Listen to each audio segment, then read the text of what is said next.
Isang maulang gabi po sa ating lahat mga kapito, at naway na sa mabuti po kayong mga kalagayan, at kung wala naman po kayong importanteng lakarin sa labas, better stay home po and keep safe.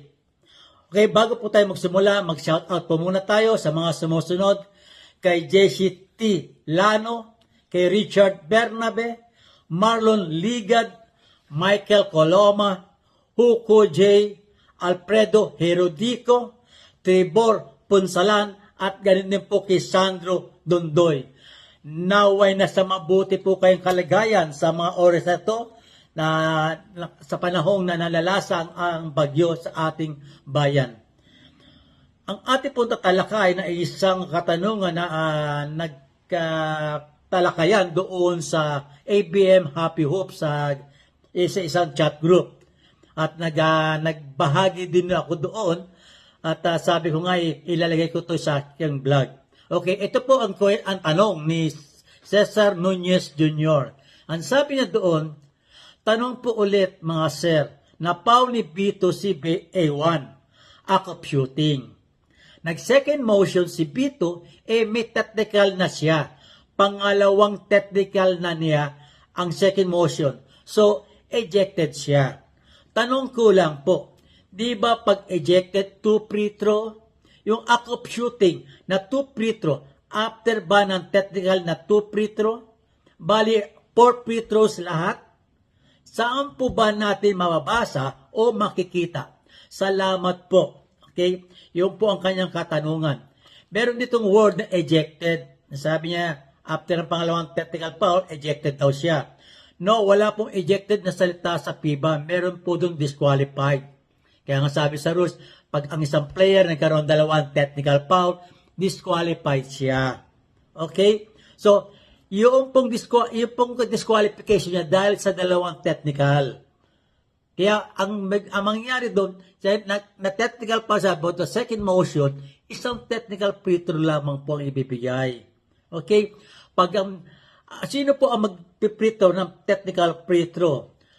Bago po natin i-award ang mga penalty doon sa act of shooting, kung yung act of shooting ay pumasok, meron siyang 1 free throw. Okay? Pag hindi pumasok yun, meron siyang 2 free throw. So, since mayroong technical foul, natin ibibigay ang technical free throw. Sino ang magte-technical free throw? Ang magte-technical free throw yung player na designated ng head coach. Okay? Pag sinabi niyang A1, the A1, pepeterahin, mamimili siya. Okay. After that, yung technical free throw, walang line up dahil meron kasunod na penalty free throw.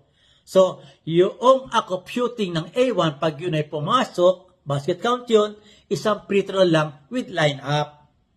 Kung hindi pumasok po ang kanyang act of shooting na tira, after the technical free throw, ay meron siyang 2 free throw with line up na.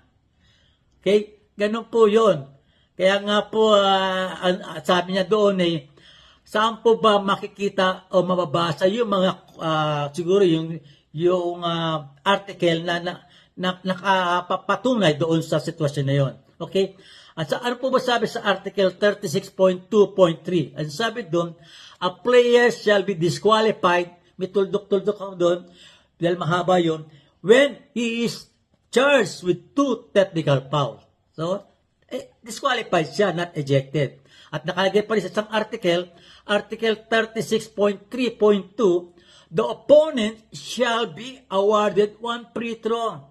So, may technically kalaban, 1 free throw. Pero ang tanong, sa OBR po, kasi wala nakalagay kung sino ang titira, pero sa OBRI, sa article 12 ng technical foul, maliwanag nakasaad doon. Sabi doon, any team A player shall take the 1 technical free throw designated by the head coach.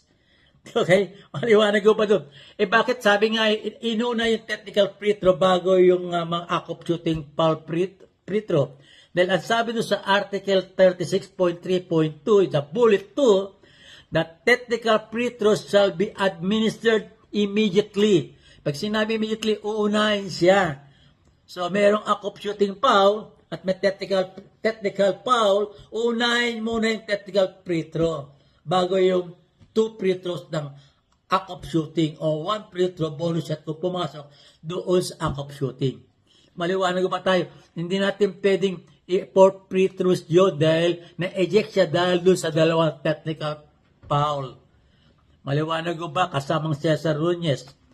Yan pong ating maikling aralin. At muli, bago po tayo magwakas, huwag po natin kalimutang mag-like, mag-share, mag-follow at mag-subscribe sa aking YouTube channel. Kaya hanggang sa muli, ito po ang inyong abang lingkod, Piba Referee, Eto Kamarongan. Bye-bye!